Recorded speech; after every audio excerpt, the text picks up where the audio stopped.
Let us Okay, pray sige, Pastor. first. Okay?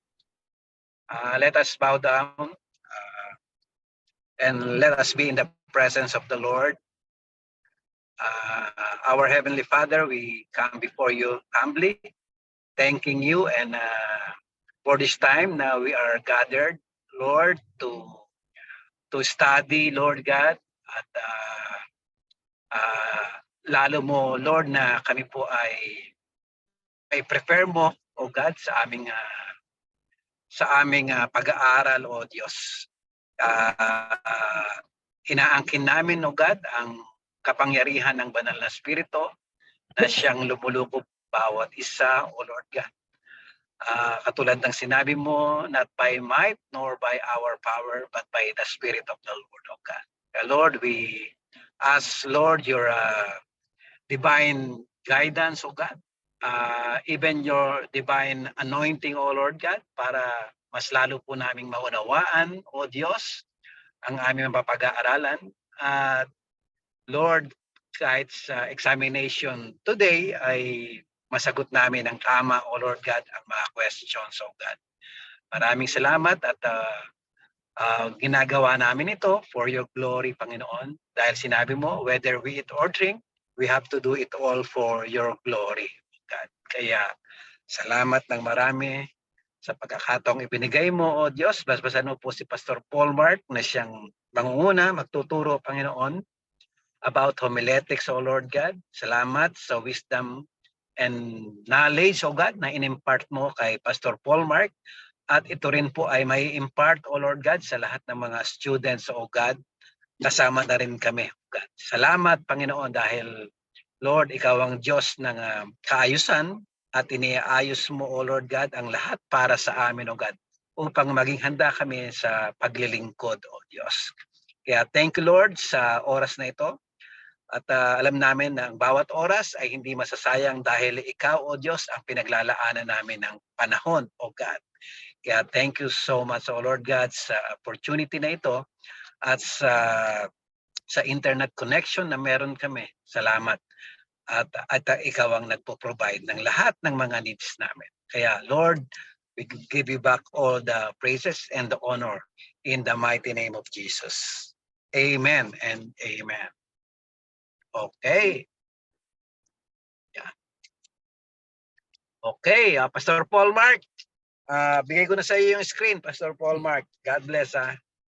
Amen. Puri ng Diyos. Ayan. Maraming salamat, Pastor Nomer. All right, so before I start, I just want to confirm if my voice is clear, my audio is clear on my end. Can I confirm that on you? Okay. Yeah, I see nag-thumbs up yung iba. Okay. Let me just share my screen.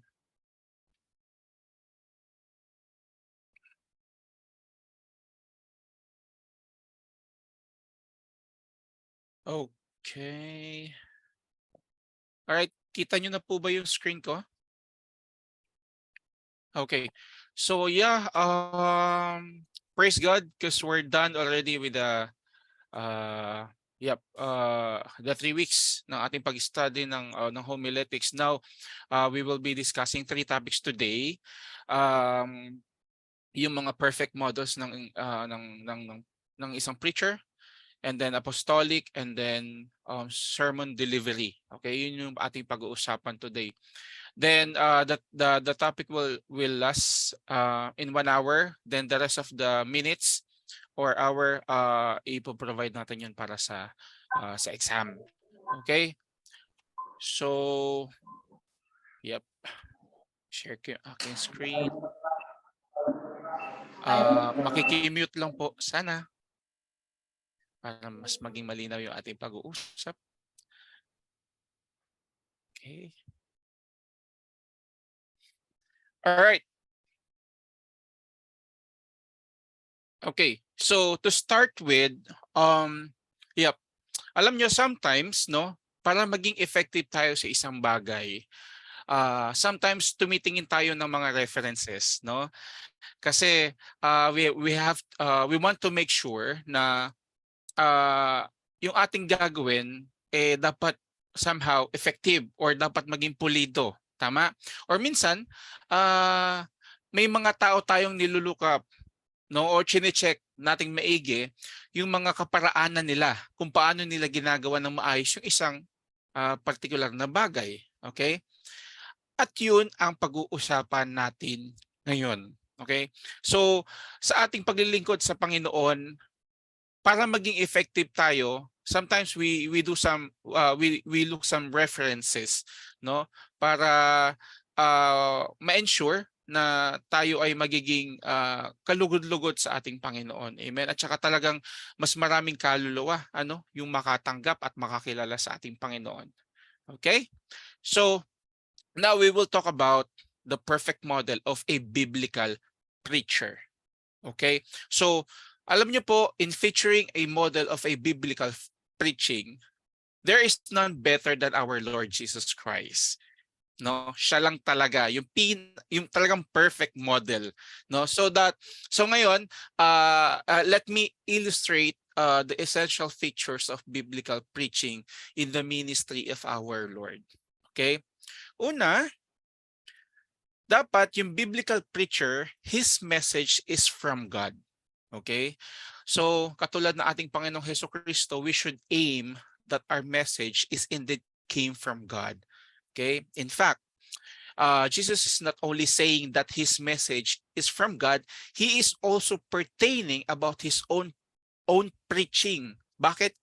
Since siya ay Diyos. Amen? So, dapat yung ating mga mensahe dapat galing sa Panginoon, hindi galing sa ating sarili o hindi galing sa kung sino man. Reference natin from the other motivational speaker, no? Dapat sa Panginoon. Pangalawa, his message is faithfully proclaimed. Okay? Like Jesus Christ, no, he proclaimed transparently the message of God. So dapat tayo din po, mga kapatid, we should understand it very accurately and not understate nor exaggerate nor subtract or add to its content. Walang dagdag, walang bawas. It should be accurate. Okay? Kaya kaya ini-encourage ko yung bawat isa na kapag tayo nag-aaral ng salita ng Diyos, dapat diligent. Why? Kasi kapag hindi natin naunawaan masyado yung salita ng Diyos, bunga ng ating pag-aaral na kapos o kaya hindi natin binigyan ng katuunan, okay, ng time or effort yung ating pag-aaral, it causes us to, to say our own opinion instead na yung dapat yung salita ng Diyos yung ating masabi. Kaya dapat we have to deliver his message faithfully proclaim. Okay? Third, his message was derived from the personal knowledge of God, the scripture, and the people. So ano ibig sabihin, no? Katulad din ng ating Panginoong Hesukristo, we must have an intimate knowledge in our God. Okay? Sa pamamagitan ng alin? Sa pamamagitan ng reading ng kanyang salita and by communicating him through prayer. Okay? Babarin natin, kapatid, yung ating mga sarili sa Panginoon. At maliban doon, preacher should also maintain our compassion and care into our flocks as well. Okay? So, it's very hard to share someone's story or a testimony to a specific person kung hindi naman talaga natin siya ganun kakilala, no? Kaya dapat meron tayong intimate relationship with our Lord at magkaroon din tayo ng compassion sa ating mga inaalagaan. So if you are a leader, then dapat compassionate tayo sa ating mga ipinagkatiwalang flock sa atin, ipinagkatiwalang tao sa atin. Amen? Next, the perfect model of a biblical preacher, dapat yung message niya is delivered with utmost credibility. Okay? So katulad ng ating Panginoong Hesukristo, he was living everything like he was saying. Okay? Katulad ng sinabi ko nung we have to practice what we preach. Okay? So dapat tayo din. By that, people will definitely believe in us simply because we are credible. All right? Next. His message is clearly and relevantly delivered. Okay? So, katulad ng Panginoon, we should also be aware of what our flocks need, or somehow dapat kilala natin sila so that we may know what appropriate message we will going to deliver sa kanila. Alright? Next, his message is delivered in the power of the Spirit of God. So, like Jesus Christ, He is empowered by the Holy Spirit or by the Spirit of God. Kaya nga, napakahalaga na ating hilingin sa ating Diyos na tayo ay kasihan ng banal na Espiritu sa ating pag-aaral, lalong-lalo na sa pagdi-deliver ng mensahe niya. No? Bagamat maaari nating maunawaan, okay, yung ating ituturo, syempre tayo yung nag-aral ang tanong, mauunawaan ba 'to ng nakikinig sa atin? No? Regardless kahit gaano kadali itong aralin na ito na maunawaan, kung ang diablo ay hahadlang, no? Para hindi maunawaan ng tao, wala din. Okay? Kaya dapat nating ipanalangin sa Panginoon, okay, bago tayo mag-aral at lalong-lalo sa pagdi-deliver.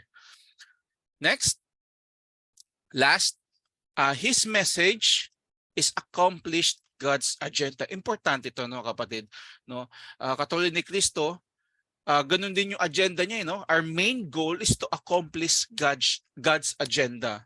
Hindi mo agenda, hindi ko agenda, okay? Bagkus yung agenda na galing sa Panginoon. Sometimes kung minsan naaapektuhan tayo, halimbawa kung ang ating kapatid sometimes nasaktan ka, or may gusto kang alam mo yun, paringgan or patamaan, we use the pulpit, we use the opportunity na makapagsalita tayo sa harap para lang ma-deliver yung ating sariling agenda. Okay, again, as a biblical preacher, dapat yung i-accomplish natin yung God's agenda, hindi yung sa sarili natin or kung sa kanino man. Okay? Next. Alright, so ganun lang kadali, ganun lang kabilis yung perfect model ng isang biblical preacher. Ngayon, pag-usapan naman natin yung apostolic model. Okay? Yung mga apostle. Okay? Or mag-focus tayo sa isang tao. Alright? Now, since we're done listing out the essential features of a perfect model of biblical preacher, which is pertaining to Jesus Christ, now it's time for us to take a look some essential features of an apostolic model of biblical preaching. Now, I will give you an example through the life of Peter. Okay? So, if we were going to remember, Peter denied Jesus Christ thrice, tama? And they were started to hide and save themselves from the Jews, no? Now, pero nung narinig nila, okay? Narinig nila yung pagkamatay ni Kristo, dumating sa kanila yung kabalita na siya'y namatay na, and nabalitaan din nila yung resurrection ni Jesus Christ, okay? Sino na silang matatapang na tao na talagang ready to die na, no? Mai-preach lang yung gospel, mai-preach lang yung nangyari kay Jesus Christ sa mga tao. All right? So okay, so let's discuss those tawag ito, katangian na meron itong si Peter, si Apostle Peter. Okay, una, sabi dito, a preacher and his preparation. So ano ibig sabihin? Spiritual bringing and journey of preacher is included in his preparation. Okay, so basically ito yung mga routine or paghahanda mo prior sa pag-aaral mo ng message or ng text. Alright, so just to give you a specific example, halimbawa yung quiet time mo sa Panginoon, no, yung preparation mo, yung pagkanta mo ng praise and worship, no, sa kanya, that is one of those preparation na dapat mong ginagawa. Okay? Next, sabi dito, Peter and the other disciples were being obedient to the Lord. So if we are going to remember the Acts 1:4, no, they were instructed by Jesus na ang sabi, wag kayong aalis sa Jerusalem, okay, nung ibinili niya yun, no? Hintayin niyo yung pangako ng Ama, which is yun yung baptism ng ng Holy Spirit. And you know what? They were doing alam niyo kung ano yung ginagawa nila habang sila ay naghihintay? They continually devoting themselves to prayer. No? So naging masunurin sila at sila patuloy na nananalangin. So we as a preacher, no, should also practice the same thing. We should keep obeying God's instruction and pray continually. All right? Number 2, Peter and the other disciples were filled with the promise of Holy Spirit. Now, this scenario was happened in Acts Acts 2, 1 to 4. No, they were baptized with the Holy Spirit. It is just basically saying na we as a preacher, we must also make, alam niyo yun, parang magbabad din, okay? Or ibabad natin yung sarili, no, sa banal na spirito, especially prior sa ating pagsasalita, okay? Sa ating pagde-deliver ng message, sa ating pagpipreach, kailangan babad tayo. Amen. Next, the preacher and his audience. Sabi dito, the context of his audience. Okay, so there were so many people in Jerusalem during that time, no? On the day that the Holy Spirit came, because the Jews were celebrating Pentecost, okay, nung mga panahon yon. So basically, they have witnessed what happened to the disciples, okay? Some audiences bewildered and perplexed. Some are mocking and saying na, ay, grabe naman to, parang mga lasing yata to Kasi napuspos sila no? Ng banal na spirito Meron naman very receptive, no? Katulad ng sambahayan ni Cornelius, remember? No, nang pagpunta ni Peter, they accepted Peter and honor Peter. Okay? So like Peter, we should also be aware of who our audiences are, so we may know how to deliver the message properly into them. Okay? Kailangan kilalanin muna natin sila. Next, the approach to his audience. Okay? Nalaman na natin yung context. No? Paano naman natin siya i-approach? Now, since Peter is aware of who the crowd was, he used that phenomenon, okay, and the question of the crowd as connecting point para mai-proclaim niya si Jesus Christ. Now, if I were going to read the Acts 2:14-24, mabilis lang. Acts 2:14. I'm gonna read it in Tagalog para medyo mas malinaw, no? So, I will start in verse 14. Tumayo si Pedro at ang 11 apostol at nagsalita ng malakas, mga kababayan, at mga naninira sa Jerusalem, pakinggan niyong mabuti ang aking sasabihin, ika niya. Hindi lasing ang mga taong to, gaya ng palagay ninyo, sapagkat ikasyam pa lang ng umaga. Manapay, natupad ngayon ang sinabi ng propeta Joel. Okay, so nag-backtrack siya, no? Doon siya nag-start, mag-preach, no? Sabi niya, ito ang gagawin ko sa mga huling araw, sabi ng Diyos. Okay, pagkakaloban ko ng aking espiritu ang lahat ng tao, at sa ngalan ko'y magpapahayag ang inyong mga anak. Ang inyong mga binatay makakakita ng mga pangitain, at ang inyong matatandang lalaki magkakaroon ng mga panaginip. 18. Sa mga araw na iyon ay pagkakalooban ko rin ng aking espiritu ang aking alipin, mga lalaki at babae, at sa ngalan ko'y magpapahayag sila. Magpapakita ko ng mga himala sa langit at mga kababalaghan sa lupa, dugo, apoy, at makapal na usok. Magdidilim ang araw at magpupulang animoy dugo ang buwan. Bago sumapit ang araw ng Panginoon, ang dakila at magniningning na araw. At sino mang tumawag sa pangalan ng Panginoon ay maliligtas. 22. Mga Israelita, pakinggan ninyo ito. Si Jesus na taga Nazaret ay sinugo ng Diyos. Pinatutunayan ito ng mga himala, mga kababalaghan, at mga tandang ginawa ng Diyos sa pamamagitan niya. Alam nyo ito sapagkat lahat ay naganap sa gitna ninyo. Ngunit ang taong ito na ibinigay sa inyo ayon sa pasya at pagkaalam ng Diyos sa mula't mula pa ay ipinako ninyo at ipinapatay sa mga makasalanan.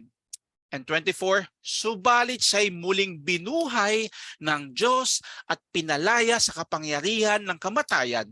Hindi ito maaaring mamayani sa Kanya. Okay? So, So that is Acts 2:14-24. Ngayon, binigyan tayo ng tip ni Peter kung paano natin i-approach yung mga makikinig or nakikinig sa atin.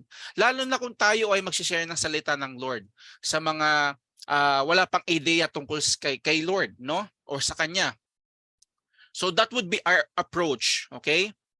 We have to connect what the situation is. We have to connect what are their questions, okay? So we should know them first.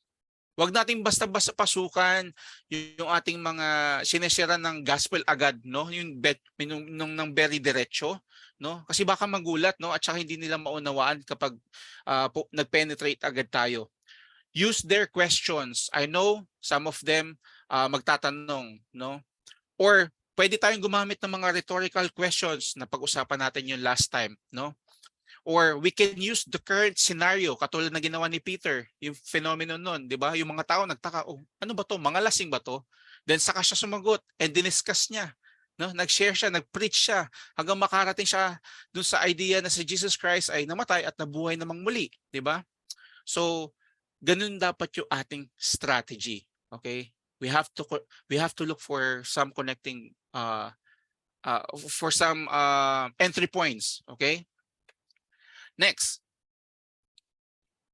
the preacher and his preaching, okay? It is based on the scripture, syempre. Okay? Parang katulad lang din naman ito ng mga unang na-discuss natin. Like Peter, in his preaching, he uses the scriptures stated by Prophet Joel. Okay? No? Doon sa binasa natin kanina. Ginamit niya yung mga scriptures, no, ni Prophet Joel. Next, dapat po nating i-ensure na ang ating preaching ay based sa scriptures. Number 2, it is centered on Jesus. The main message of Peter was all about Jesus in Acts 2:22. Okay? Binasa natin kanina. So katulad ni Peter, we should do the same as well. Number 3, it gives a concrete challenge with accompanying assurance. So in Acts 2:38, teka lang, basahin natin. Acts 2:38. Sabi dito, sumagot si Pedro, pagsisihan ninyo at talikdan ang inyong mga kasalanan at magpabautismo kayo sa pangalan ni Jesucristo upang kayo mapatawad at ipagkakalob sa inyo ang Espiritu Santo. Okay, so in Acts 2:38, after Peter preached, di ba? His audiences realized na parang, ay, totoo yung sinabi niyan. They have convinced. Now, ang unang-unang ang ginawa agad nila, Peter, anong gagawin namin? Sabi niya, no? So, basically, Peter challenged them to repent and be baptized. All right? So, in our preaching, always challenge our audience or always challenge them at the end of it and teach our listeners how to live out the truths that we preach from Scripture. Okay? Don't just only educate them. Let them practice it. Amen? Okay. Number 4, it's strengthened by other supporting arguments and by the personal conviction of the preacher. Okay, in Acts 2:40, basahin natin sa Acts 2:40. Sabi dito, marami pa siyang inilahad upang patunayan ng kanyang sinabi at nananawagan siya sa kanila. Lumayo kayo sa masamang laing ito upang kayo'y maligtas. Okay? Again, sinabi niya doon sa unang statement niya, marami pa siyang inilahad upang patunayan or upang suportahan ang kanyang sinabi. Alright? So, sa Acts 2:40, it simply says na you just have to support it, the point with other scripture as well and your personal conviction. So as you can see, if you can notice, kapag meron tayong pag nagde-deliver na tayo ng mga points, we supported them with some verses. Amen. Kasi dapat kailangan ang ipang susuporta natin, ipang didiin natin, no, ay dapat scripture. All right. Next, number 5, it moves the audience. So we should also ensure that our preaching can really move our audiences. Okay? Kailangan i-ensure natin yon. Dapat ma-move sila. I know this is really the function of the Holy Spirit, okay? Kapag dineliver natin. Pero yeah, it matters eh. Kaya kailangan talaga i-aim natin na ma-move sila in our preaching. Right? For example, no, Peter did not address his preaching generally. No, he actually mentioned a second person do sa 2:14, no? Ang sabi niya doon, parang hindi siya nag-mention ng tao doon eh, ng specific na pangalan. Ang sabi niya doon ay 2:14, sabi dito, tumayo si Pedro at ang 11 apostol at nagsalita ng malakas, sabi niya, mga kababayan, second person, at mga naninira sa Jerusalem. Hindi niya mention yung o ikaw Juan, o ikaw ganito, o ikaw Paul, o ganyan. Hindi siya nag-mention ng particular name, no? Sabi niya mga kababayan, mga taga Jerusalem. Pero anong result nun? Sa Acts 2:37, if I may read the verse, sabi dito sa 37, nabagabag ang kanilang kalooban nang marinig ito after the preaching at tinanong nila sa Pedro at ang mga apostol, mga kapatid, no? Ano bang gagawin namin? Since we heard the truth, since we heard the message, then what should we do? Nakita niyo yung result, di ba? So dapat it moves our audiences. Okay? And number 6, it accomplishes God's purpose. Okay? God's agenda. No? So, yep. Move tayo. Na-discuss ko na yung God's agenda kanina. No? Not your agenda, not everyone's agenda, or someone's agenda. Dapat kay Lord lagi. Okay. Ang bilis, no? We're done with the perfect model of a biblical preacher, apostolic model of biblical preacher. Ngayon, sermon delivery naman tayo. Okay? So, before I started, no, minsan ba, no, na-experience nyo na ba na manood ng isang movie, or before manood ng isang movie, nasilip nyo na yung the making, or yung parang behind the scene ng movie. Tapos nung pinanood nyo na yung mismong movie, para kayong unsatisfied. Parang eto na yun. Ito ba yung binayaran ko? O kaya pag pumunta ka ng isang concert, 'di ba? Nakita nyo na ang ganda ng practice nila, no? Nag-tour pa sila. Tapos nung nandun na kayo sa concert, ang gulo naman ng kanta. Ito na ba yung pinunta natin? Kung nakaka-relate kayo, no? So, basically, ganun ka-importante yung delivery, mga kapatid. Okay? The manner of delivery is very important in preaching. Why? Because it determines whether our message is effectively driven, or kung yung impact ba nun ay mahina para sa ating mga audience. Okay? Yun ang importansya. Okay? Baka lumabas sa exam, no? Binigyan ko na kayo ng hint. Next, our audience does not see the depth of our prayer and sermon preparation. Okay? Hindi nila nakikita yung ating preparation, kung ano ba yung ini-include natin sa prayer, nung ating sinabi yung sa Panginoon. Hindi nila na-witness yon.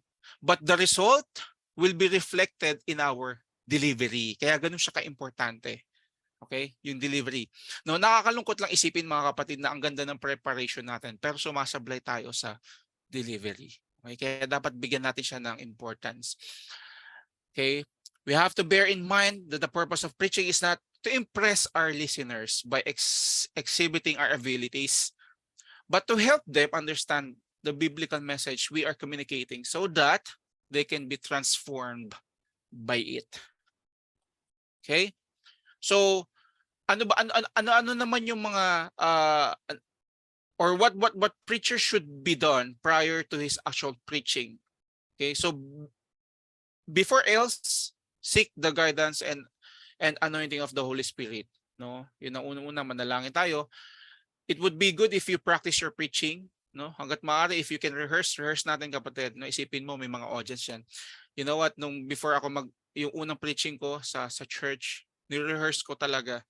Natatawa yung asawa ko sa akin, sabi niya, para ang haba nung ang haba mo kausapin yung kausap mong hindi nakikita, sabi niya sa akin. Because I rehearse it eh. Yun yung first time ko, no? You can do it as well, no? Internalize your message before you execute. All right. So sa sermon delivery, it covers choice and arrangement of words, manner of delivery, technical circumstances surrounding the preaching. So discuss natin isa-isa. Choice and arrangement of words. Okay. So basically, dapat isipin natin what words we use and how we use them are essential in communicating our message effectively. Consider the following. Una, use simple words, syempre. So make our message very understandable so that the listeners will not need to interpret what we are saying nor ask their seatmate what we meant. Okay? Dapat yung easy lang for them to understand. Okay? And what else? Kasi sometimes there is a possibilities that they will miss the next word, no? Or message na ating sasabihin kapag iniisip pa nila yung sinabi nating salita nung una, no? Ewan ko kung naranasan nyo na yan. Kapag yung teacher ko nung college, may certain terminology siya sinabi. Yung next na statement or idea or yung ituturo niya, hindi ko na matatanggap yun. Bakit? Kasi naiwan sa akin yung salitang hindi ko naiintindihan. Sometimes I open pa yung dictionary kasi during that time hindi pa ganun kasikat gumamit ng Google, wala pang Android phone eh, no? Or kung ngayon kung estudyante ka man na nakikinig sa akin, baka nga magbuklat ka pa ng Google just to search that particular word, no? And then mamimiss mo na yung mga succeeding points na i-discuss. So kailangan gumamit lang tayo ng mga simple word. Next, number 2, choose the right and fitting word. Okay, so aim to use correct grammar as well, and it will also help if we put our thoughts in writing and edit them prior to speaking, no? So before we proceed in delivering our message, no, maganda rin na isulat muna natin and then tingnan natin baka may pwede tayong i-eliminate to simplify the thought. Okay? Number 3, use short and simple sentence structures. So we should also make sure that our sermon structure flows smoothly to make it easy for the audience to follow. Okay? Next. Manner of delivery. Okay. So basically communicating our message involves not just what we are saying, but also how we say it. Okay? Kung paano natin ito sabihin. Number 1, your preaching style should be natural and authentic. Okay? The pastor needs to know what the style best fits for his audience, no? Some of the audiences are alam niyo na, fast facing, maaring na-adapt agad nila, naiintindihan agad nila. Pero some pwede namang hindi. Okay? So we must have known and adjust accordingly, mga kapatid. If you are new to the church and get invited, don't hesitate to ask from elders and observe first. Okay, importante 'yon.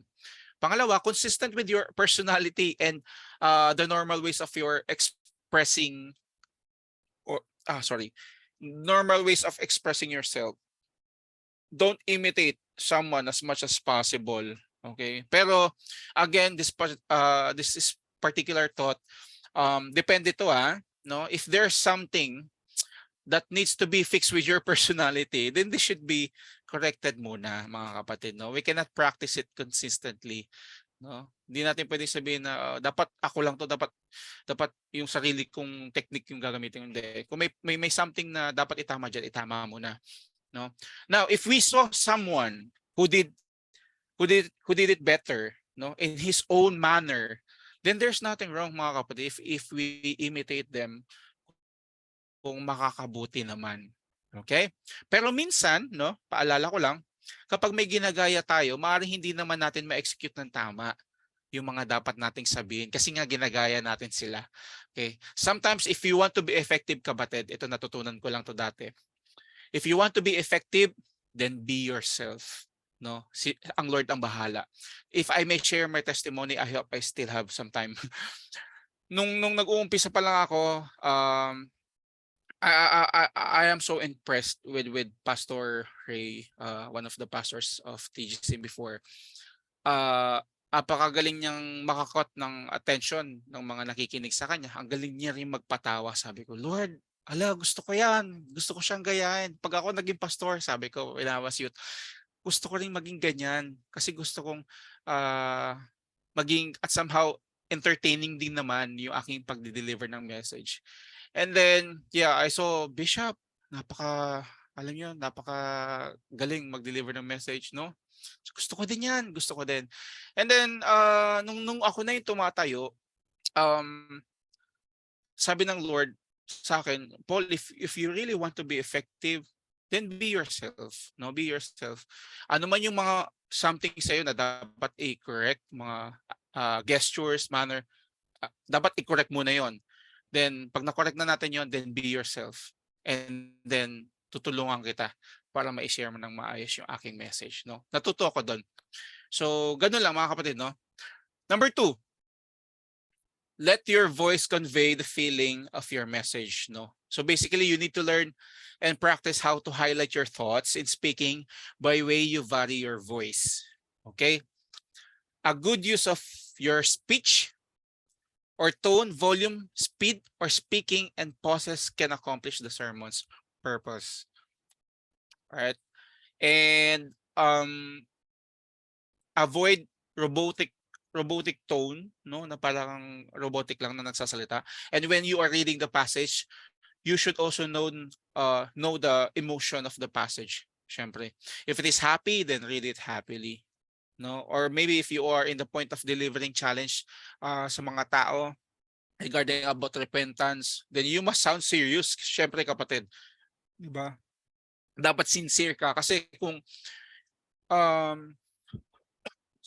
if you're asking them to repent tapos parang alam mo yun, you sounds pabanjing-banjing, baka hindi ka seryosohin ng mga nakikinig sa'yo kapatid, no? So dapat accordingly, naka-according. Next, develop good articulation, correct pronunciation of clear correct pronunciation and clear diction.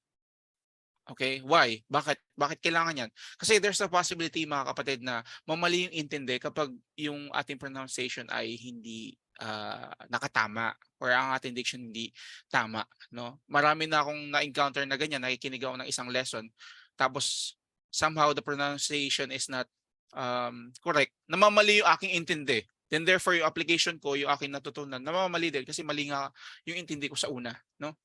Next, when you use a microphone, see to it that your voice is consistently pick up the microphone even when you turn towards the different section of your audience, no? So especially kapatid kapag ikaw ay invited sa isang church, no? Ito yung napansin ko magkakaiba yung microphone. Merong malakas pong makeup kahit na ibaba mo hanggang below chest level yung microphone na napipick up pa rin yung sound, no? So ang ganda ng ganung klaseng microphone, pero hindi lahat ganun. So you have to be aware, no? You have to be sensitive na baka hindi ka naman naririnig ng mga kapatid. So kaya dapat i-check muna natin. Dapat napipick up ng mic. Next, kaya if you can notice before I speak sa ating pagtuturo, I always ask you brothers and sisters kung naririnig niyo ba ako ng maayos kasi it doesn't make sense kung kung na-deliver ko lahat yung message ko pero hindi niyo naman naintindihan because of the poor sound, di ba? Next, number 3, you should be conversing with your audience. So make eye contact with individual people in the audience to establish connection.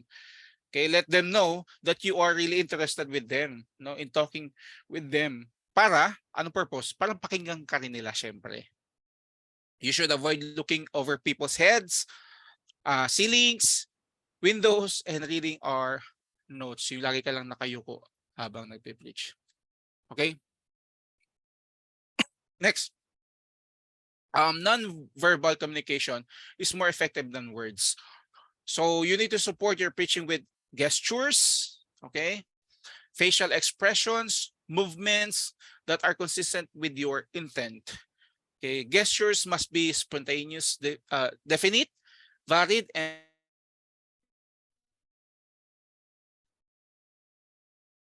can I confirm if you can still hear me? Sorry.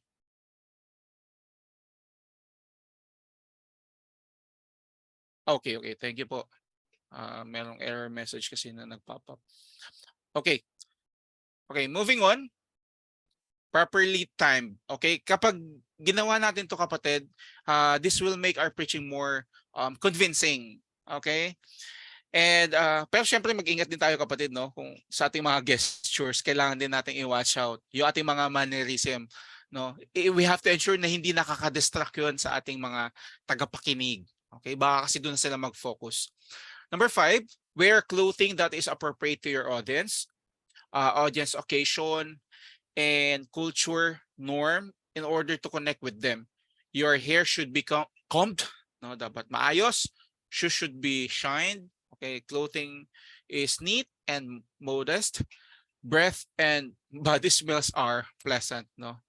So ito basic na to mga kapatid, no? Since we are serving the King of Kings and the Lord of Lords, then we should present ourselves syempre ng maayos. Next. All right, technical circumstances surrounding the preaching. So ini-encourage tayo na we should go to the venue early as possible, no, to check the place where you will preach. Bakit? Kasi especially if you are invited, no, check muna natin kung ano yung platforms na ginagamit nila or tools na ginagamit nila. Kasi mamaya nag-prepare ka ng PowerPoint pero wala naman pala silang screen, no? So i-ensure muna natin. Ano pa ba? Coordinate in advance with the one operating the equipment. Okay, so they can prepared and can make an adjustment as early as possible kung meron mang kailangan baguhin. Okay. Third, coordinate with the person in charge of worship for anything you may use for the conclusion of your message so they can prepare in advance. Okay, so this one is explanatory. So yeah, I will leave that to you. Okay, so yeah, I guess natakal ko na lahat, no? Sana naintindihan niyo po, no? So that's the end. Do you have any questions? We still have more minutes before the exam.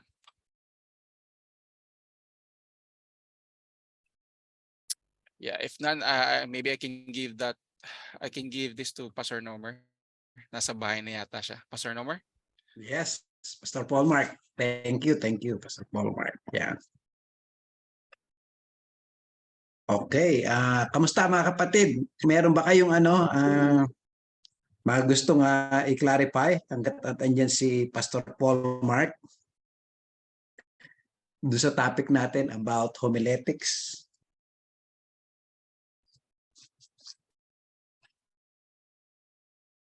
Kamusta mga kapatid? O ready na kayo sa examination? Mukhang ready na, Pastor. Walang question eh. Yeah. Okay. Dalawa lang naman, Pastor Paul Mark, ang meaning pag walang question. Agree. Baka hindi na gets. Hindi, siyempre itong lesson about homiletics, naman yan, nagpo-progress yan habang tayo ay nagse-serve, di ba? Nagse-serve. Nagagamit natin yan sa mga cell group Bible study. Pag na-assign tayo, magagamit natin yan. At pag pre-nomote naman tayo ni Lord na maging mga preacher, lalong magagamit. Nagpo-progress, ibig sabihin na nai-enhance yun habang ginagamit natin. Parang ito ay tools na yung mga tools, di ba? Kapag tama yung purpose ng tools, magandang ano natin, yung tama ba yung paggamit, tamang tools ang nagagamit natin sa isang hindi ko ma-explain ng isang anuhan na. Kunwari ang kapag pag screw ang kailangan mong ibaon, kailangan mong gumamit ng screwdriver, di ba? Pagtanggal at pagpasok. Ganon din naman ang sa homiletics kapag ginagamit natin ito, nai-enhance ng nai-enhance. Kumbaga, nahasa tayo ng nahasa. Okay? So sa mga nagpipreach na, yan, mas lalong magiging kagamit-gamit ngayon dahil nakapag-homiletics na tayo. Amen. Maganda yung sinabi ni Pastor Nomer, no? Knowing the right tools na gagamitin mo, yun din, knowing how to use the tools. Kasi hindi lang basta knowing this is the right tool, but you have to know how to use that tool in particular. So binigyan na kayo ng at least I think this goes through to, if you're not standing to preach but you have actually learned the subject of homiletics, then you begin to appreciate the preachers na tumatayo o yung at least na parang na-examine mo, not to scrutinize, not to criticize, but at least you begin to appreciate well those works, no? Kasi homiletics should be considered an art as well, no? It's not kumbaga parang yung hermeneutics is the science, no, of hermeneutics, the science of Bible interpretation. So that means pag science merong kang predictable results, meaning even as you repeat those procedures, parang nagkakaroon ng parang sa math, di ba? Hindi naman pwedeng kahapon 4 plus 4 equals 8 tapos bukas hindi na. So merong exactness, no? Meron nga sabi nung araw, meron pa ba kayong few minutes? Okay, malapit na. Sabi nung minsan, ang ganda nung sermon mo. Naalala ko doon sa ang ganda nung sermon mo, ang ganda, nakaka-bless na yung sermon. Ang problema, natsambahan mo lang. Natsambahan mo yung maganda kasi natumbok mo yung tama. Pero hindi ka aware kung paano ulitin yung proseso na nagawa mo. Tulad din yan ng tinatawag natin pagluluto, ang tawag doon pacham, di ba? Aba, kaya sinabi mo pacham, pati yung niluto mo, wow, ang sarap. Ang problema mo lang, hindi mo ni-record yung procedure. So hindi mo ni-record yung ingredients mo. Hindi mo ngayon alam maulit. O kaya meron kang missing ingredients, sa susunod di mo na magawa. So dito sa ating pag-aaral na ito, no, nilatag sa inyo, no, yung proseso nilatag sa inyo. It's up to you how to it doesn't mean na one day napaka-effective mo na. No, sabi ni Pastor Paul Mark, no, meron siyang appreciation sa mga ibang preachers na nakakatayo, sabi niya sana ganun din ako balang araw pagtatayo ako. Pero yung being yourself is good kasi maganda din 'yon, no? Pero tama yung sabi niya, iayos mo pa yung pwedeng being yourself pero ayaw mo pabago, di ba? So you remain the same. Pero pag merong mga changes, may mannerism, you accept constructive criticism from amongst those whom you know na nagdi-disciple sa iyo. Para in return, you improve. A workman that need not to be ashamed, rightly dividing the word of truth, no? Okay, hindi yung nagbabawas ng truth, rightly dividing lang. Ibig sabihin, binabalangkas mo ng tama, hindi mo binabawasan, walang dagdag, walang bawas, kundi tamang-tama lang na ihain mo yung pagkain, no? Sa spiritual food, I mean. Yun lamang po ang karagdagan bago, at alam ko malapit na exam, excited na mag-test ang mga kapatid. Okay, thank you Bishop, thank you. Salamat sa mga pointers at tips. Yan, okay. Sige. Okay, pwede ba tayong mag-picture muna? May request paki-open yung yung inyong camera. May pa-picture tayo.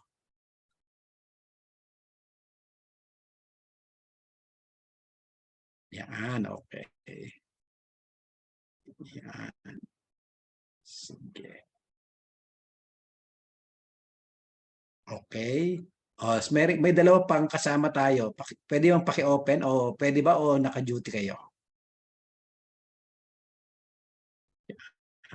Okay. Sige. Pastor Win, pakibilang mo kung ilan.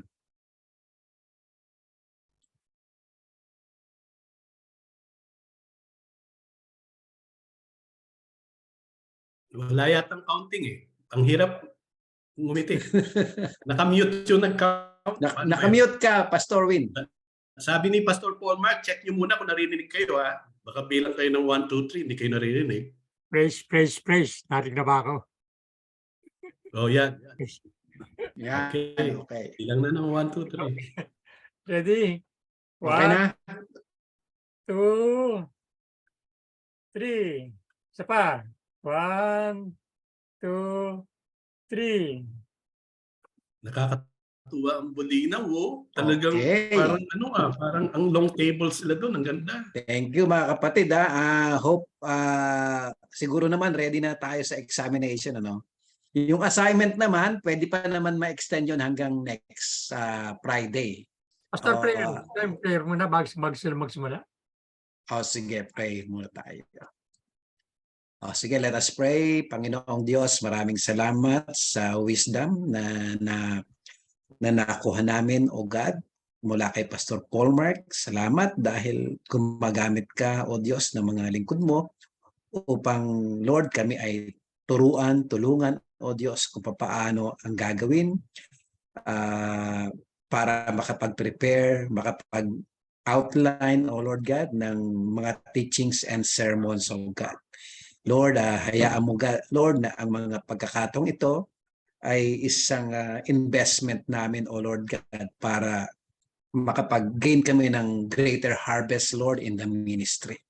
Kaya thank you, Lord, at kahit sa examination gagawin, ihanda mo ang mga puso namin, O Diyos, at bigyan mo kami, Lord, ng tamang kaisipan upang masagot namin, O God, ang mga questions, O Lord God, dun sa exam. Thank you so much, O Lord God, at ikaw ang nag-akda ng oras na ito, O Lord God, para kami po ay makapag-invest, O Lord God, into your kingdom. Kaya, Lord, thank you. Thank you so much. In Jesus' name, amen and amen. Amen. Okay. So,